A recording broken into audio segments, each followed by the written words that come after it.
ભગવાને મોહિની રૂપ લઈ દૈત્યોને છેતરી દેવોને અમૃત પાયું.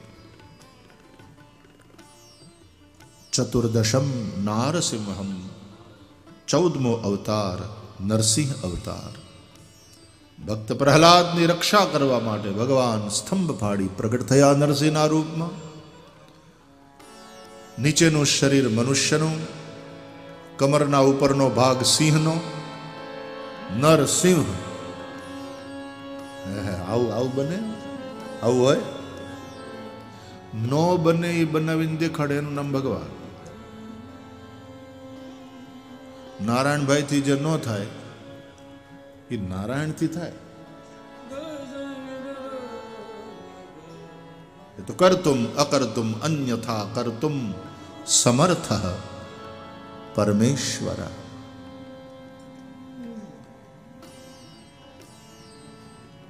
એ ધારે તો પાણીથી બાળી નાખે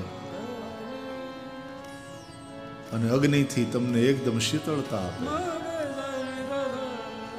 જેમાં જે ગુણ છે એના કરતા ઉલટા ગુણ પ્રગટ કરી શકે એ ભગવાનની શક્તિ છે.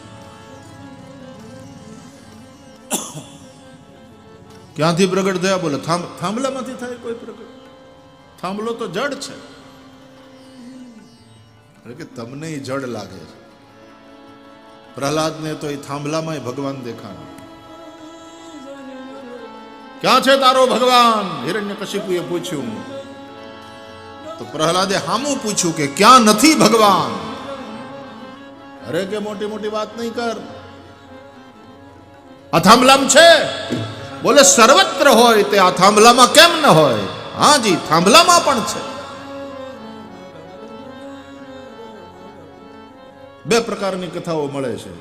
એક કથા એવી સાંભળવા મળે કે લોઢાનો થાંભલો હતો, પછી થાંભલાને તપાવ્યો અને હિરણ્યકશિપુએ પ્રહલાદને કહ્યું કે આ થાંભલામાં જો હોય તારા ભગવાન તો એને ભાત ભર, આલિંગન આપ.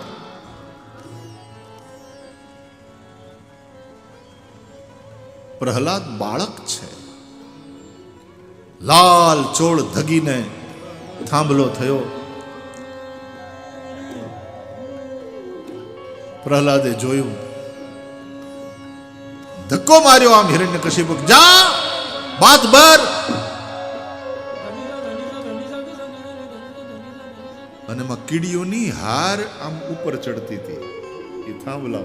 ઓહો, પ્રહલાદની આંખમાં આંસુ આવી ગયા કે આ કીડીઓની જે રક્ષા કરે છે એ મારી રક્ષા કરશે. જઈને જે આમ બાત ભરવા જાય, સ્તંભ ફાટ્યો અને અંદરથી નરસિંહ ભગવાન કી. એક કથા એવી છે કે જ્યારે કહ્યું કે હા થાંભલામાં પણ ભગવાન છે, ત્યારે હિરણ્યકશિપુએ જોરથી પોતાની ગદાનો પ્રહાર કર્યો થાંભલા ઉપર અને થાંભલો ફાટ્યો. અંદરથી નરસિંહ ભગવાન પ્રગટ થયા. થાંભલો તો જડ છે, ભગવાન ચૈતન્ય છે. બસ ન્યા જ દ્રષ્ટિનો ભેદ છે.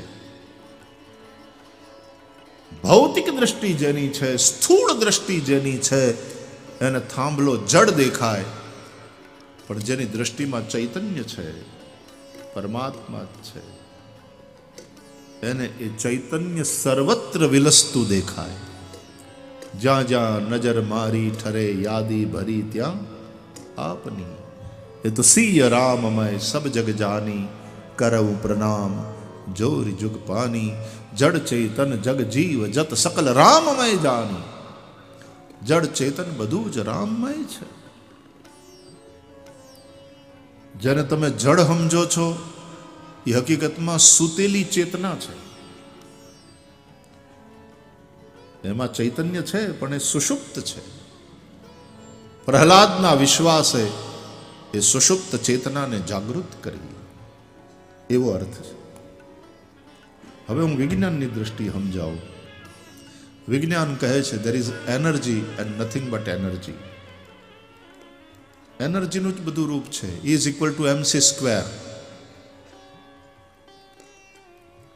ભૌતિક વિજ્ઞાનીઓએ આ સૂત્રો આપ્યા આપણને. અને આ એનર્જી છે ને, એને ઉત્પન્ન કરી શકાય, એને ખતમ ન કરી શકાય, એનર્જી કેવળ એના ફોર્મ ચેન્જ કરે છે. It can not be produced, it can not be destroyed, either the energy changes its forms only. એ રૂપ બદલતી રહે છે. આ કરતાલ છે એ બધું, આ બધું જડ દેખાય ને, પણ આ એટલા માટે બનાવ્યું છે કીર્તનમાં કામ લાગે, આનો ઉપયોગ છે. આમ દેખાય છે જડ, પણ એ આ એનર્જીનું જ રૂપ છે. કાંઈ ન હોય ને આને અગ્નિમાં બાળો ને તો આમાંથી આગ ઉત્પન્ન થાય. આમાં અગ્નિ છે, કાષ્ટમાં અગ્નિ છે જ, પણ એ અપ્રગટ અગ્નિ છે. એને પ્રગટ કરવા માટે પ્રગટ અગ્નિના સંપર્કમાં લાવવું પડે. તો આની અંદરનો જે અપ્રગટ અગ્નિ છે પ્રગટ થઈ જાય. સમજાયું? આમાં અગ્નિ છે પણ દેખાતો નથી, પણ છે હકીકત છે. એમ જડ હોય કે ચેતન, બધામાં પરમાત્મા છે, પણ એને પ્રગટ કરવો પડે. અને પ્રગટ થાય પ્રેમથી. પ્રેમ તે પ્રગટ હોય મેં જાના, હરિવ્યાપક સર્વત્ર સમાના, પ્રેમ તે પ્રગટ હોય મેં જાના. ક્યારેક જળમાં પ્રગટ થાય, માછલું બની નહીં, મત્સ્યાવતાર. ક્યારેક થાંભલામાંથી પ્રગટ થાય, નરસિંહ અવતાર. ક્યારેક જળમાં અને પૃથ્વી ઉપર બંને જગ્યાએ હાલી શકે એવું રૂપ લઈ લે, કુર્મા અવતાર. પેલા માછલું જળમાં જ જીવે, જળમાંથી બહાર કાઢો થોડી વારમાં મરી જાય. કાચબો જળમાંય જીવે, જળની બહાર પણ જીવે, પણ ગતિ ઓછી. એટલે પછી કાચબાને 4 પગ ખરા, પણ એ ખાલી સરકે, એકદમ સ્લો ચાલે અને લાંબુ જીવે. એટલે પછી વરા 4 પગ ઉપર ઊભું થઈને એ ભાગ્યું, ગતિ આવી. જુઓ ઇવોલ્યુશન છે કે નહીં? માછલું, કાચબો, વરા, 10 અવતારનો આક્રમ છે. મત્સ્ય અવતાર, કુર્મા અવતાર, વરાહ અવતાર, પછી નરસિંહ અવતાર. એ મનુષ્યતા અને પશુતાને જોડતી કડી છે. અને પછી જ્યારે મનુષ્ય પહેલા વેલા બન્યો ત્યારે વામન, એટલે વામન અવતાર આવે. બહુ ઠીંગણો હતો. પછી પરશુરામ,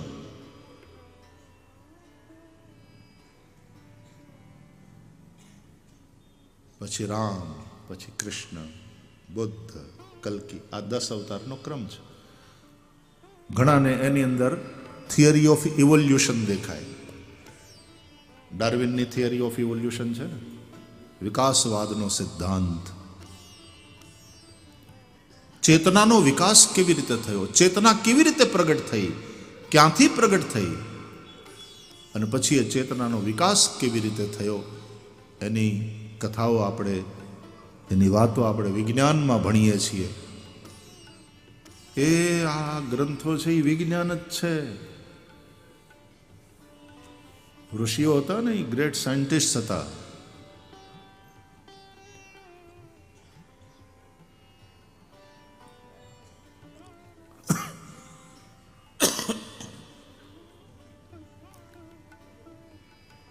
પંદરમો અવતાર વામન ભગવાન, પંચદશમ વામનકમ. એ બલિરાજાના યજ્ઞમાં ગયા, 3 પગલા પૃથ્વી માગી, 2 પગલામાં બલિનું બધું લઈ લીધું, 3જા પગલામાં બલિને લઈ લીધો, પાતાળે ચાંપ્યો. બલિનું હતું ઇન્દ્રને દઈ દીધું, ને બલિને પોતાની પાસે રાખ્યો. એટલે બલિ બહુ રાજી થયા. ન ગમતું માણા બીજાને આપી દે, ગમતું પોતાની પાસે રાખે. મતલબ હું ભગવાનને ગમું છું, ભગવાને મને પોતાની પાસે રાખ્યો. ઇન્દ્રને જોતું હતું, એ ઇન્દ્રને મળ્યું. એટલે ઇન્દ્ર રાજી, ભગવાને મારા ઉપર બહુ કૃપા કરી. પણ બલિને ભગવાન પાસે રહેવા મળ્યું, એટલે બલિ પણ રાજી કે ભગવાને મારા ઉપર બહુ કૃપા કરી. ભગવાન તો સૌના ઉપર કૃપા જ કરે છે. પ્રભુ કૃપા સિવાય બીજું કશું નથી કરતા. એટલે ભગવાનને આપણે કૃપાનિધિ કહીએ છીએ.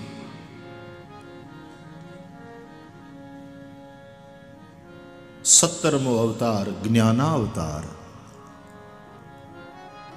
વેદ વ્યાસના રૂપમાં ભગવાન પ્રગટ થયા.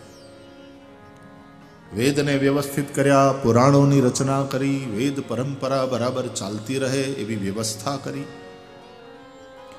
18મો અવતાર, જે ધર્મની વાત આ ગ્રંથોમાં કરવામાં આવી એ ધર્મને જીવી બતાવ્યો ભગવાને, એનું નામ રામ.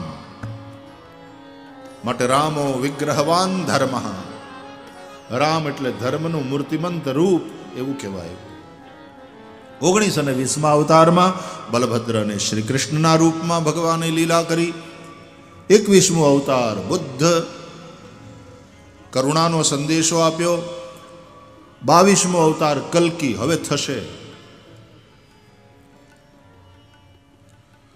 આમ તો એવું લખ્યું છે કે બ્રાહ્મણને ત્યાં અવતાર થશે, વિષ્ણુ યશા બ્રાહ્મણને ત્યાં. હવે પછીનો અવતાર ભગવાનનો કલ્કી અવતાર થશે.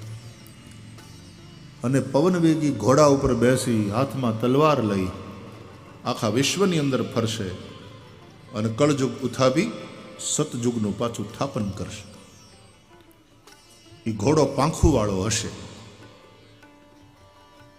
એટલે એરોપ્લેન. અને પછીની જે એના હાથમાં તલવાર હશે એ તલવાર ઓલી તલવાર, આ બધું પ્રતિકાત્મક છે.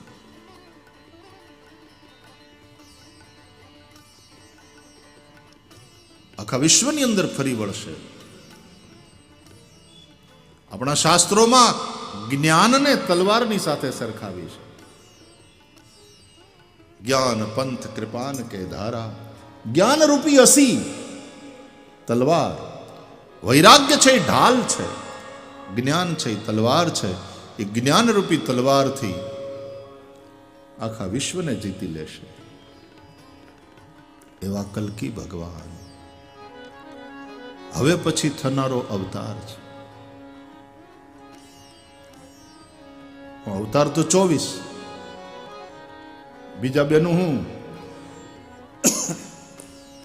એક ભગવાનનું અવ્યક્ત સ્વરૂપ જે દેખાતું નથી પણ છે. કહ્યું ને કે આમાં અગ્નિ દેખાતો નથી પણ છે. દૂધમાં ઘી દેખાતું નથી પણ છે.